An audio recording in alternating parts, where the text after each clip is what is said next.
प्रिय विद्यार्थियों नमस्कार। आज हम कक्षा 11 हिंदी अनिवार्य के गद्य भाग में संकलित मियां नसरुद्दीन पाठ आप पढ़ने जा रहे हैं, जिसमें लेखिका कृष्णा शोभती जो आप देख रहे हैं, इसमें इनकी प्रमुख रचनाओं में जिंदगी नामा, दिलो दानिश, ए लड़की, समय सरगम इनका उपन्यास संग्रह है, और डार से बिछड़ी, मित्रों, मरजानी, बादलों के घेरे आदि कहानी संग्रह और हम अस्मत इनके शब्दों के संस्मरण और शब्द चित्र यहाँ पर संकलित हैं। आपके द्वारा रचित हम हस्मत जो शब्द चित्र है, उस शब्द चित्र में से संकलित पाठ मियां नसरुद्दीन यहाँ पाठ्यक्रम में संकलित किया गया है, जिसे आप पढ़ने जा रहे हैं।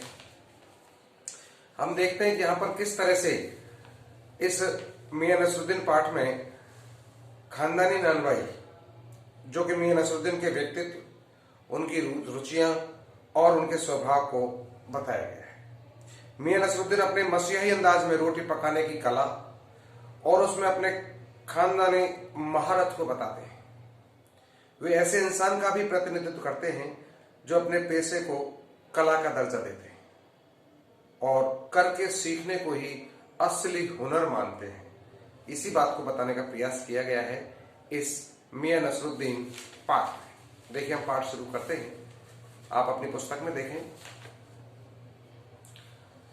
कि साहबो, उन दिनों अपना मटिया महल की तरफ से ना गुजर जाते तो राजनीति, साहित्य और कला के हजारों हजार मसीहों के धूम धड़के के नानाभाइयों के मसीहा मियां नसरुद्दीन को कैसे तो पहचानते और कैसे उठाते लोग उनके मसीही अंदाज का, यानी का संभव करके नहीं जाते, उसके पास से नहीं निकलते, और हमारी नजर उसके उस जहां मियां नसरुद्दीन अपना जो कारखाना चलाता था, रोटी बनाने का, नानभाई का काम जो करता था, यदि वहां होकर नहीं निकलते तो आज हम उन्हें नहीं पहचान पाते और ना ही देख पाते।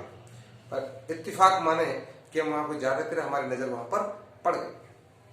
हुआ है कि एक दिन दोपहरी जामा मस्जिद के आड़े पड़े मटिया महल के गड़ैया मोहल्ले की ओर निकल गए। एक निहायत मामूली अंधेरी सी दुकान पर फटाफट आटे का ढेर सामने सनते देख हम ठिठके। सोचा सेवैया की तैयारी हो गई। अब पूछने पर मालूम हुआ कि खानदानी नानभाई मियां नसरुद्दीन की दुकान पर खड़े हैं। मियां मसूर है 56 किस्म की रोटियां बनाने के लिए, और हम इत्तेफाक से वहां उनकी दुकान पर पहुंच गए। बहुत सारा आटा एक साथ लगाया जा रहा था जो है, तो हमने सोचा पता नहीं कोई सेवैया बनाने जा रही है, क्या बात है, लेकिन पूछने पर पता चला कि तो मियां नसरुद्दीन शाह नानभाई की दुकान है। हमने जो अंदर झांका तो प्रिया मियां चारपाई पर बैठे बीड़ी का मजा ले रहे थे। मौसमों की मार से पका चेहरा और आंखों में काइयां भोले पर पेशानी पर मजे हुए कारीगर के तेवर वहां दिखाई दे रहे थे। हमें गाहक समझ मियां ने नजर उठाई और कहा, फरमाइए आप कैसे आए हैं? तो झिझक से हमने कहा कि आपसे कुछ एक सवाल पूछ रहे थे, आपको वक्त हो तो मियां नसरुद्दीन ने 5000 अंदाज से सिरे लाया, निकाल लेंगे वक्त थोड़ा, पर यह तो कहिए आपको पूछना क्या है? फिर घूमकर देखा और जोड़ा, मियां कहीं अकबर नवीस तो नहीं हो, यानी हमें उन्होंने कहीं पत्रकार तो नहीं हो, इसलिए तुम पत्रकारिता करने के लिए, मेरे बारे में जानकारी लेने के लिए आए हो? तो यह तो खोजियों की खुराफात है। हम तो अखबार बनाने वाले और अखबार पढ़ने वाले दोनों को ही निठल्ला समझते हैं। हाँ, कामकाजी आदमियों को इसमें क्या काम है? खैर, आपने यहां तक आने की तकलीफ उठाई है तो पूछिए, क्या पूछना चाहते हो? उसने हमसे कहा। पूछना यह था कि किस्म किस्म की रोटियां पकाने का इल्म आपने कहां से हासिल किया, ये जानने की हमारी उससे इच्छा थी। तो मियां नसरुद्दीन ने आंखों के कंचे पर हम पर फेर लिए, फिर तरेर कर बोले कि क्या मतलब? पूछिए साहब, नानभाई इल्म लेने कहीं और जाएगा क्या? नगीना साज के पास, क्या आईना साज के पास, क्या मीना साज के पास, या रफूगार रंगरेज या तेली तबोली के से सीखने जाएगा? क्या फरमा दिया साहब, यह तो हमारा खानदानी पेशा ठहरा। यानी कि आप समझिए कि हमारा खानदानी पेशा है, हम क्या इसने नानभाई का काम सीखने के लिए किसी और के पास जाएंगे? अर्थात नहीं, ये हमारा खानदानी पेशा है, हम पीढ़ी दर पीढ़ी इसको सीखते आए हैं अपने आप ही। हाँ, इल्म की बात पूछे तो जो कुछ सीखा अपने वालिद उस्ताद से, यानी हमने अपने पिता से सीखा। मतलब यह कि हम घर से ही न निकले कि कोई पेशा अख्तियार करेंगे, जो बाप दादा का हुनर था वही उनसे पाया, और वालिद मरूम उठ जाने पर आ बैठे उन्हीं के ठिए पर, यानी पिताजी जैसे स्वर्ग सिधारे, हम उन्हीं के स्थान पर आकर के बैठ गए। बाकी ऐसा कुछ नहीं है, हमने स्वयं अपने उससे सीखा है, अपने घर से सीखा है। हमने पूछा आपके वालिद? तो मियां नसरुद्दीन की आंखें लहमा भर को किसी भट्टी में गुम हो गई, एकदम शांत। लगा गहरी सोच में, फिर सिर हिलाया कि क्या आंखों के आगे चेहरा जिंदा हो गया? हाँ, हमारे वालिद साहब मशहूर थे मियां बरकत शाही नान भाई गढ़ैया वाले के नाम से, और उनके वालिद यानी कि हमारे दादा साहब थे आला नान भाई मियां कल्लन। तो आपको इन दोनों में से किसी किसी को भी कोई नसीहत याद हो? हमने पूछा। तो नसीहत का है कि मियां काम करने से आता है, नसीहत से नहीं आता, उसने जवाब दिया हमको। हाँ, वजह फरमाया, पर यह तो बताइए कि आप, यानी हमने भुट्टे की ओर इशारा किया तरफ जो है कि इस काम को लगे तो वालिद साहब के सीख के तौर पर कुछ तो कहा होगा, यानी आपने जब ये भट्टी का काम सीखा तो आपके पिता के द्वारा आपको कुछ तो बताया गया होगा। चलो उसके बारे में आप हमें बताइए, आपके पिता ने आपको क्या बताया?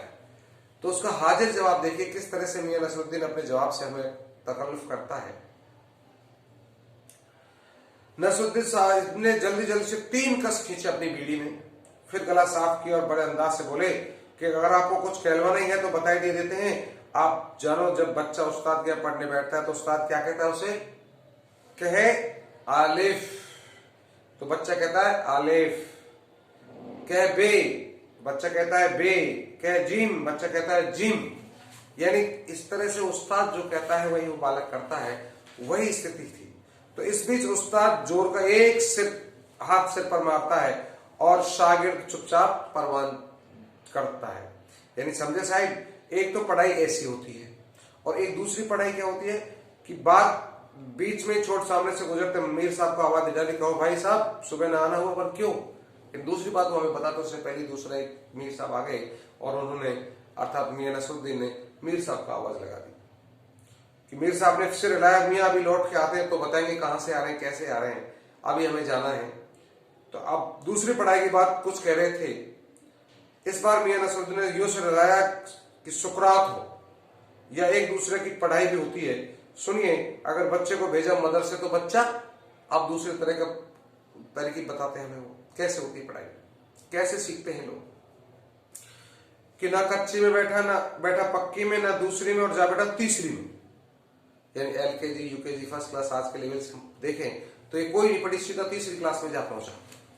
तो हम ये पूछ गए कि उन 3 जमातों का, इन 3 क्लासों का क्या हुआ उन 3 क्लासों का? अगर ख्याल था कि मियां नसरुद्दीन नान भाई अपनी बात का निचोड़ भी निकालेंगे तो वह भी हम ही पर दागते रहे।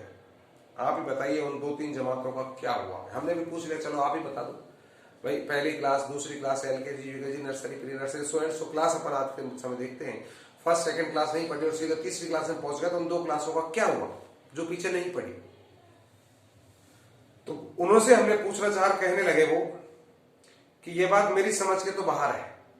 इस बार शाही नान भाई मियां कल्लन के पोते अपने बच्चे को जो दांतों से खिलखिला के हंस दिए, मतलब मेरा साफ न था, लो साहिबो अभी साफ हो जाता है, जरा सी देर को मान लीजिए कि हम बर्तन धोना ना सीखते, हम भट्टी बनाना ना सीखते, भट्टी को आंच देना ना सीखते, तो क्या हम सीधे सीधे नान भाई का हुनर सीख जाते? अर्थात नहीं। कहने का मतलब है हमारे LKG UKG फर्स्ट और सेकंड क्लास की पढ़ाई करने के बाद ही हम तीसरी क्लास में पहुंचेंगे तो हम नीचे की क्लास में हमें AI सीखा, क ख ग सीखा, सब कुछ सीखते, फिर हम पुस्तक पढ़ना सीख जाते थे। वैसे ही यदि हम पहले आटा लगाना नहीं सीखते, बर्तन साफ करना नहीं सीखेंगे, भट्टी जलाना नहीं सीखेंगे, तो सीधे हम नाइन भाई के पद पर कैसे पहुंच जाएंगे? अर्थात नहीं पहुंच सकते। तो उनका सीधा इशारा था कि हमने पहले शुरू से अपने जड़ से काम सीखा है। मियां नसरुद्दीन हमारे ऊपर ऐसे देख किए कि उनके सबसे जवाब पाना हो। फिर अपने बड़े अंदाज से कहा कि कहने का मतलब साहिब ये तो तालीम ही बड़ी चीज होती है। सिर हिलाया है साहिब, मानना पड़ेगा। वास्तव में तामील जो शिक्षा होती है, जो क्लास होती है, वो उसकी क्लास करनी पड़ती है, उसके बगैर वो आगे सक्सेस नहीं हो सकता। तो मियां नसरुद्दीन जोश में आ गए। हमने ना लगाया होता खोमचा तो क्या आज क्या यहाँ बैठे होते? जोर से आकर के अपने आवेश में आकर कहने लगे। मियां को खोमचे वाले दिनों में भटकते देख हमने बात का थोड़ा रुख मोड़ा। हमने खानदानी नानभाई होने का जिक्र किया कि यहाँ और भी कोई नानभाई है। तो मियां ने हमारी तरफ घूर करके देखा, बहुत तेरे यानी बहुत सारे हैं, पर खानदानी नहीं। सुनिए, दिमाग में चक्कर काट गई है। एक बात तुम्हारे बुजुर्गों से बादशाह सलामत ने यूं कहा, मियां नानभाई कोई नई चीज खिला सकते हो तो हुक्म कीजिए। जहां अपना महाराज साहब। बादशाह सलामत ने फरमाया कोई ऐसी चीज बनाओ जो ना आग से पके ना पानी से बने।